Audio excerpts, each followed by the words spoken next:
Lep pozdrav, jaz ostajam doma, upam, da tudi vi. Danes si poglejmo udarec slice. Ja, v rekreativnem tenisu eden bolj pogostih udarcev. V tekmovalnem tenisu tudi, mogoče malce manj, ampak gospod Roger ga veliko uporablja, tako da verjamem, da se ga boste poslužili tudi vi. Najpomembnejše stvari pri slice udarcu so kladivo prijem, se pravi osnovni teniški prijem. Ja, držimo kladivo. In pa pri slice servisu ima žoga rotacijo nazaj. To pomeni, mi žogo v bistvu zarežemo. Ja, zasekamo, veliko udarcev boste, rezana žoga boste veliko krat slišali. Ja. V redu pa je, da se žoga vrti nazaj in ne preveč v stran, ker to pomeni že, da mi delamo tehnično malce nepravilno, je pa res, da nekateri igralci za nalašč udarijo tako slice, da se vrti v stran. Pa gremo po vrsti. Se pravi, kako se boste naučili najboljšega slicea? Podoben je backhand voleju, če pogledamo nastavek za backhand volej. Ja. In pa za slice, kjer v bistvu gremo samo malce več v zamah.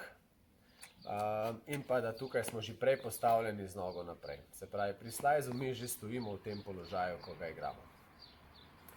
Če bomo postavili lopar v pravilen položaj in zaklenili zapestje, to pomeni, da zapestje nima nobenega gibanja, ampak je zapestje zaklenjeno.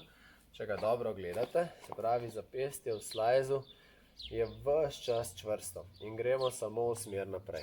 Ja? Druga roka gre enako kot pri enoročnem backhandu in tega danes ne bomo delali. Gre isto nazaj in pa pri voleju to sedaj že znamo.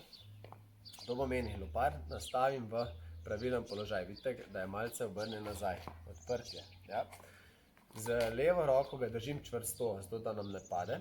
In potem v bistvu samo, kot bi za sekiro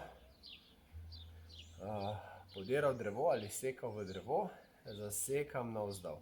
Največkrat se zgodi, da ljudje mislijo, če je žoga nizka, da morajo ne vem kaj dvigovati. Sploh ni potrebno. Če mi žogo dol odrežemo, se žoga avtomatsko dvigne.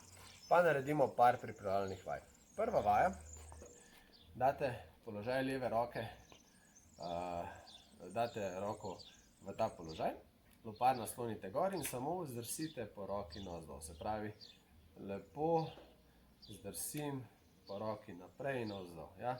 Samo toliko, da malce dobim. Se pravi, lepo si nastavim roko, da vidim, da imam lopar malce odprt, spodnji rob kaže proti mreži, proti nasprotniku in grem navzdol. Potem druga vaja, kaj lahko naredimo je, da si žogo vržemo v steno, damo lopar v ta položaj in žogo odigramo. Kot vidite, meni nič zapestje ne pada. Ves čas je enako in žogico samo potisnem. Žoga se mora vrteti nazaj. Ja? Vržem, pripravim lopar, zdrsi po roki in udarim. Naslednja vaja bi bila že kar, da poskušamo slice igrati. Če vidite, jaz nič ne spuščam zapestje. Se pravi, nastavim lopar, zelo dobro ga primem, z levo roko čvrsto ga tu primem in ga igram. Ja, od zgoraj navzdol. Ja, gor lopar in naprej in navzdol. In vsaka žoga se vrti nazaj. Če pa poskušamo zdaj še malce dodati občutka za mogoče kakšen dropshot, pa lahko igram eno, se pravi čvrsto igram naprej in drugo malce zarežem. Ja? Pa spet igram eno naprej in drugo malce zarežem, da obstane. Kaj naredim? Mogoče se bom en dan v tem tednu lotil še dropshota, ampak tam pa samo malce, tako bi se nazaj v ogledalo pogledali, malce zaprete lopar. Seveda obstaja tudi forehand slice. Pri forehand sliceu je vse popolnoma enako, le da nimamo zraven druge roke. Ja, lopar damo gor kot za forehand volej.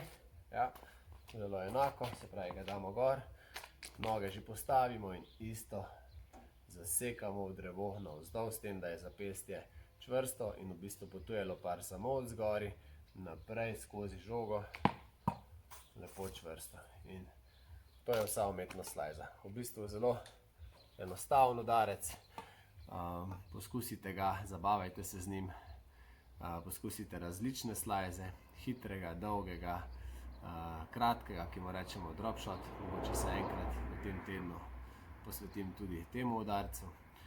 Do takrat pa me spremljajte, pošiljajte videe, sodelujte v nagradni igri, drugače pa ostanite doma, ostanite zdravi in se vidimo zopet jutri. Lep pozdrav!